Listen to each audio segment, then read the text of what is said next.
Ladies and gentlemen, Billy Crystal.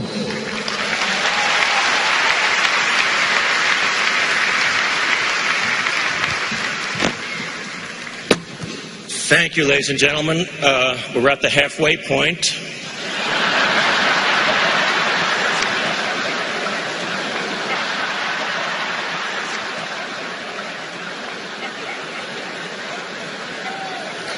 I was clean-shaven when this started.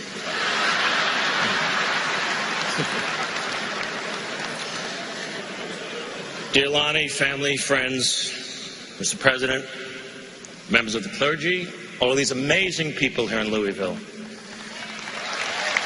Today, this outpouring of love and respect proves that 35 years after he stopped fighting, he is still the champion of the world.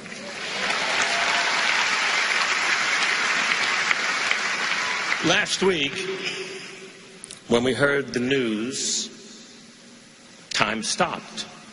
There was no war, there were no terrorists, no global catastrophes. The world stopped, took a deep breath, and sighed. Since then, my mind has been racing through my relationship with this amazing man, which is now 42 years that I know him. Every moment I can think of is cherished, and while others can tell you of his accomplishments, he wanted me to speak and tell you of some personal moments that we had together. I met him in 1974. I was just getting started as a stand-up comedian and struggling, but I had one good routine.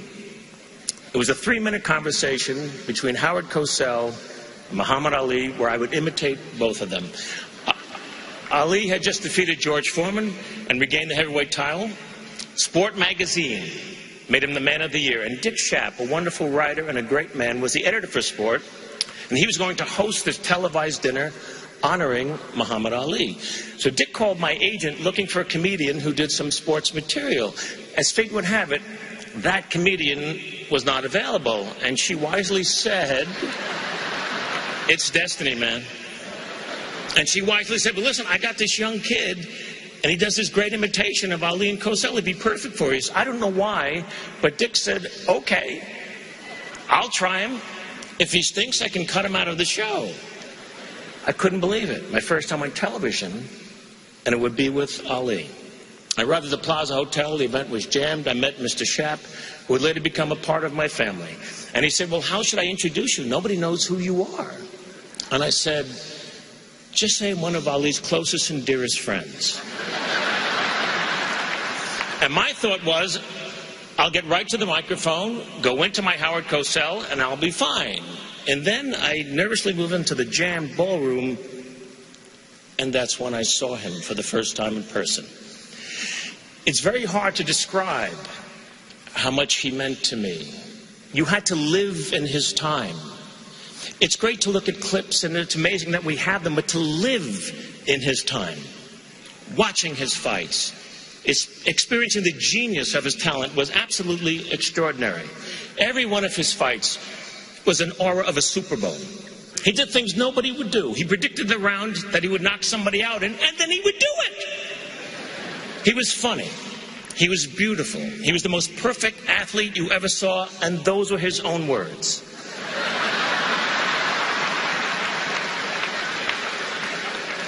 But he was so much more than a fighter as time went on. With Bobby Kennedy gone, Martin Luther King gone, Malcolm X gone. Who was there to relate to when Vietnam exploded in our face? There were millions of young men my age, eligible for the draft for a war that we didn't believe in, all of us huddled on the conveyor belt that was rapidly feeding the war machine. But it was Ali who stood up for us by standing up for himself. And after he was stripped of the title, and the right to fight anywhere in the world, he gave speeches at colleges and on television that totally reached me. He seemed as comfortable talking to kings and queens as the lost and unrequited. He never lost his sense of humor, even as he lost everything else. He was always himself, willing to give up everything for what he believed in. And his passionate rhetoric about the life and plight of black people in our country resonated strongly in my house. I grew up in a house that was dedicated to civil rights. My father was a producer of jazz concerts in New York City and was one of the first to integrate bands in the 40s and 50s. Jazz musicians referred to my dad as the Branch Rickey of jazz. My uncle and my family, Jewish people, produced Strange Fruit, Billie Holiday's classic song describing the lynching of African Americans in this country. And so I felt him. And now there he was, just a few feet from me. I couldn't stop looking at him, and he seemed to, like, glow. And he was, like, in slow motion, his amazing face, smiling and laughing. I was seated a few seats from him on the dais. And in the room were all of these athletes in their individual sports, great ones. Gino Marchetti of the Baltimore Colts, Franco Harris of the Steelers, Archie Griffin, who had won the Heisman from Ohio State, literary legends, Neil Simon, George Plimpton, all on the dais, fawning over Ali, who then looked at me with an expression that seemed to say, "What is Joel Grey doing here?" Mr. Shapp introduced me as one of Ali's closest and dearest friends. 2 people clapped. My wife and the agent. I rose, Ali still staring at me. I passed right behind him, got to the podium, went right into the Cosell. Hello everyone, Howard Cosell coming to you live from Zaire. Some would pronounce it Zaire. They're wrong. It got big laughs. And then I went into the Ali. Everybody's talking about George Foreman. I want to talk about George Foreman. George Foreman was ugly. He's so slow. George was slow. I come on, voop, voop, voop. And then I rope-a-dope George, and I'm still fast at 33 years of age. I'm so fast I can turn off the lights, be in my bed before the room gets dark.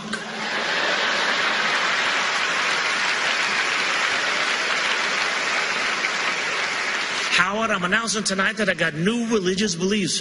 From now on, I want to be known as Izzy Yiskowitz. I am now an Orthodox Jew. Izzy Yiskowitz, I am the greatest of all time. The audience exploded. See, no one had ever done him before. And here I was, a white kid from Long Island, imitating the greatest of all time, and he was loving it. And when I was done, he gave me this big bear hug, and he whispered in my ear, "You're my little brother." Which is what he always called me until the last time that I saw him.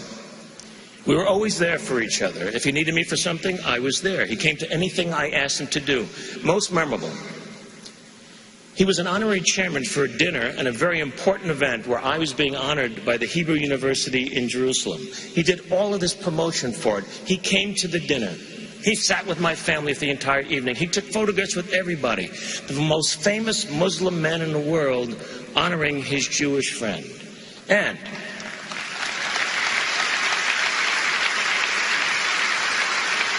because he was there, we raised a great deal of money.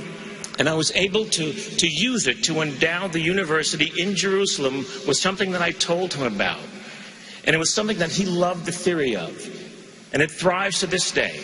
It's called Peace Through the Performing Arts. It's a theater group where Israeli, Arab, and Palestinian actors, writers, and directors all work together in peace, creating original works of art. And that doesn't happen without him. I had so many funny, unusual moments with him. I sat next to him at Howard Cosell's funeral. A very somber day, to be sure. Closed casket was on the stage. Muhammad and I were sitting somewhere over there next to each other. And he quietly whispered to me, "Little brother, do you think he's wearing his hairpiece?"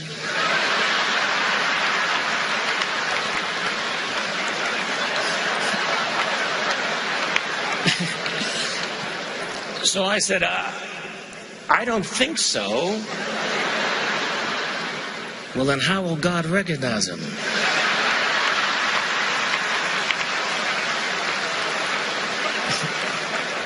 So I said, "Champ, once he opens his mouth, God will know."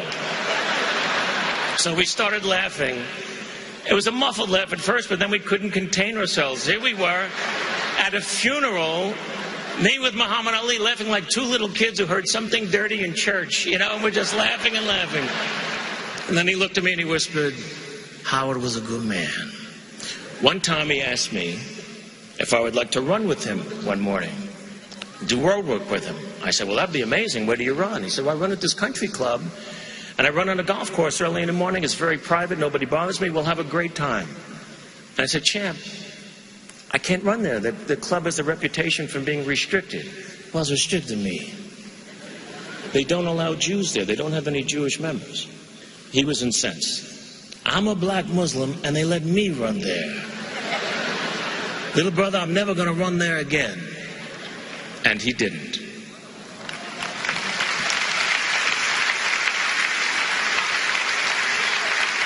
My favorite memory perhaps was 1979.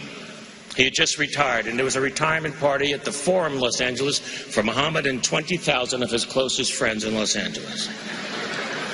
I performed a piece that I had created. The imitation had grown into a life story. It's called 15 Rounds. And I play him from the age of 18 until he's 36, ready for the rematch with Leon Spinks. I posted it on the internet last week, footage that nobody had ever seen before, of me portraying Ali, doing his life for him all those years ago in 1979. There were 20,000 people there, but I was doing it only for him.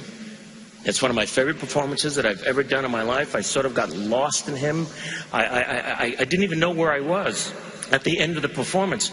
And suddenly I'm backstage with another heavyweight champion, Richard Pryor. And Pryor is holding on to me, crying. And then I see Ali coming. And he's got a full head of steam, and he's looking only at me. And he nudged Mr. Pryor aside. And he whispered in my ear with a big bear hug, little brother, you made my life better than it was. But didn't he make all of our lives a little bit better than they were?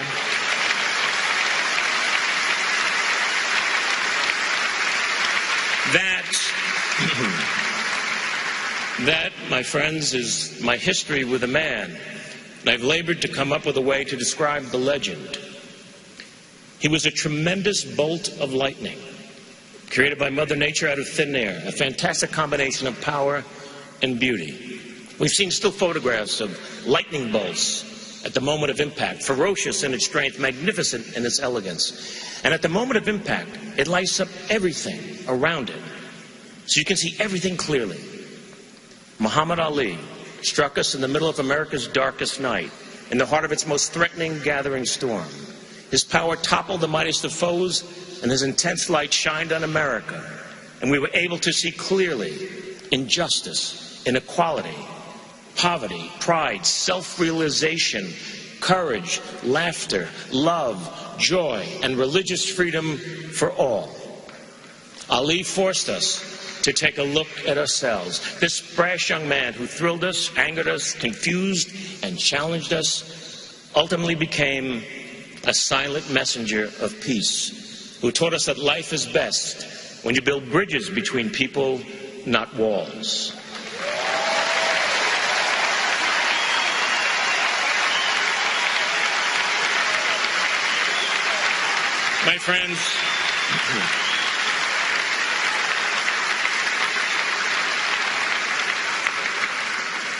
My friends, only once in 1,000 years or so do we get to hear a Mozart or see a Picasso, read a Shakespeare.